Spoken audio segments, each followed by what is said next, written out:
बड़ी बकेट में पानी भर लेते हैं और तकरीबन 14 दिन बाद इन्हें पीने को पानी मिलता है। धीरे धीरे ये समुंदर में जो भी सामान मिलता उसे कलेक्ट करना शुरू कर देते हैं। कभी कुछ खाने को मिल जाता और इसी तरह जीते हुए इन्हें 2 महीने बीत जाते हैं। अब यहाँ तक आते आते एल्वेंगा सर्वाइवल एक्सपर्ट बन चुका था, पर वहीं दूसरी तरफ उसका साथी वीक होता जा रहा था। उसकी हेल्थ खराब होती जा रही थी।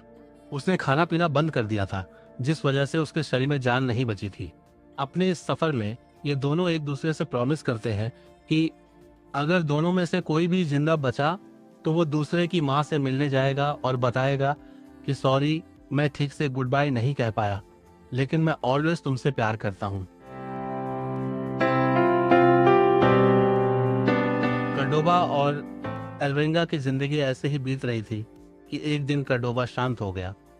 वो दम तोड़ चुका था। इस बेरहम समुंदर ने एक प्यारे इंसान की जिंदगी छीन ली थी, जिस वजह से एल्वेंगा भी बहुत दुखी हो गया।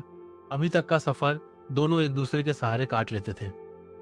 वो कहते ना, एक से भले दो। लेकिन अब एल्वेंगा अकेला रह गया था। उसने कार्डोबा की बॉडी को बोट पर ही रखा। अकेलेपन और इतनी मुसीबत की वजह से एल्वेंगा थोड़ा मेंटली डिस्टर्ब हो चुका था। वो कार्डोबा की लाश से ही बातें करने लग गया। लेकिन फाइनली होश संभालते हुए एल्वेंगा पूरे सम्मान के साथ कार्डोबा की बॉडी को समुंदर में बहाकर उससे विदाई देता है। ये सब करने के बाद वो बहुत रोता और चिल्लाता है, अंदर से पूरी तरह टूट चुका होता है। उस विशाल समुंदर में वो अकेला सोचता रहता है। उसका दिल करता है कि वो भी मर जाए, लेकिन मरने की सोच जीने की चाहत से बड़ी नहीं थी। वो हिम्मत जुटाकर फिर से सर्वाइवल मोड पर आ जाता है। उसे उम्मीद होती है कि कोई न कोई उसे देख ही लेगा। एक दिन उसके पास कंटेनर से भरा जहाज गुजरता है।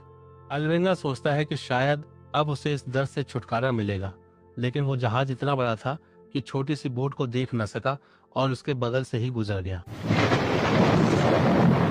असल में ये शिप्स बहुत बड़ी होती हैं और क्रू लिमिटेड होता है, जिस वजह से बहुत रेयर चांसेस होते हैं कि ये किसी बोट या इंसान को देख सके।